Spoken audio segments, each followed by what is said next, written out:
One of the most damaging things to the Amazon Echo brand was the decision by Amazon to drop support for the music users already had saved on their internal drives.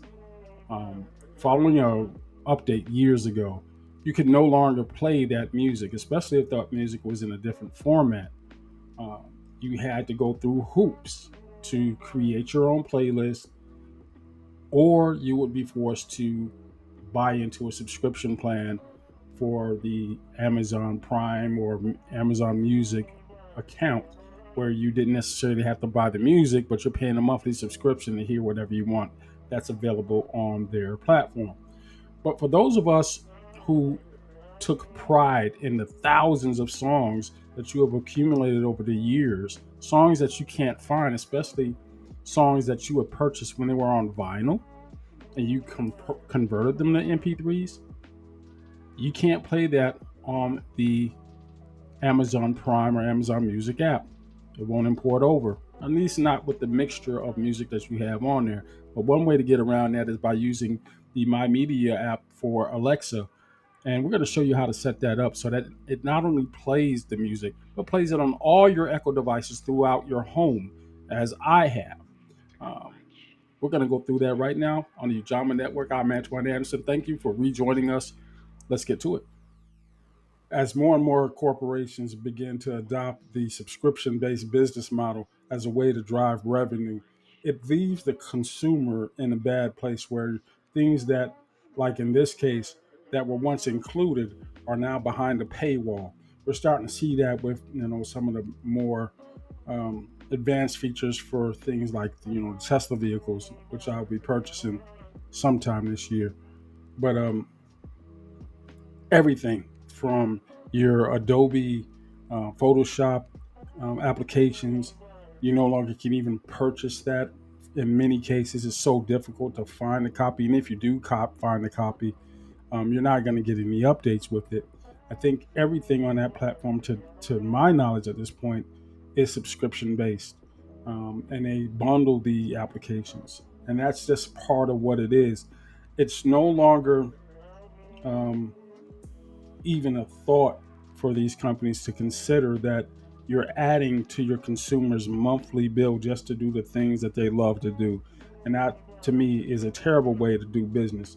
But that aside, there are some outlets, ways that you can get some of the functionality back. And yes, you are going to have to pay, if not Amazon, you're going to pay $10 a year, and it's $10 a year for this My Media app. And let's go over what's involved.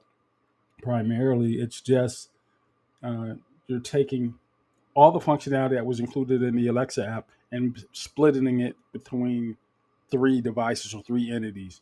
You've got to have your saved music on your internal hard drive.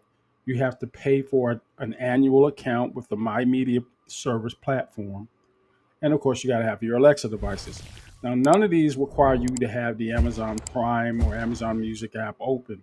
Once you have that My Media app loaded and your playlist from your native drives, like your libraries, synced, you can now begin the process of using the Alexa app on your phone to set up your rooms. And that's where the real magic is setting up the rooms and the speakers within those rooms to play as one, so you can have your music from your playlist played throughout your home.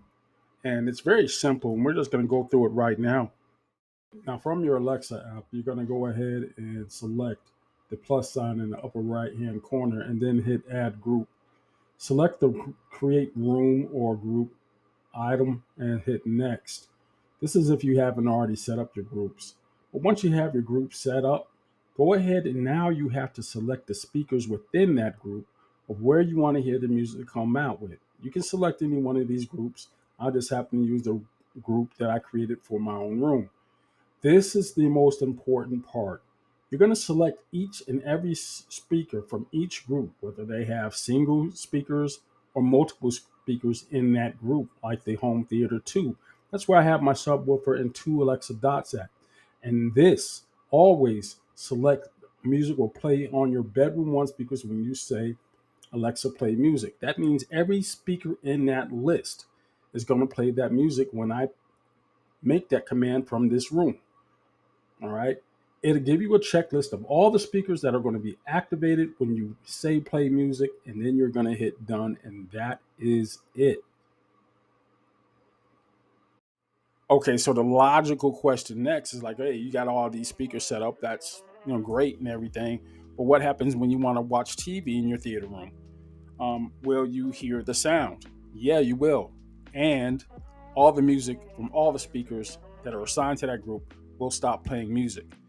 First come, first serve. The very next command that you issue stops anything but that audio from that television from playing inside of that group. So those two speakers you have set up to your theater, they're going to play just that, and the sound from that TV is not going to go to all the other speakers in the house.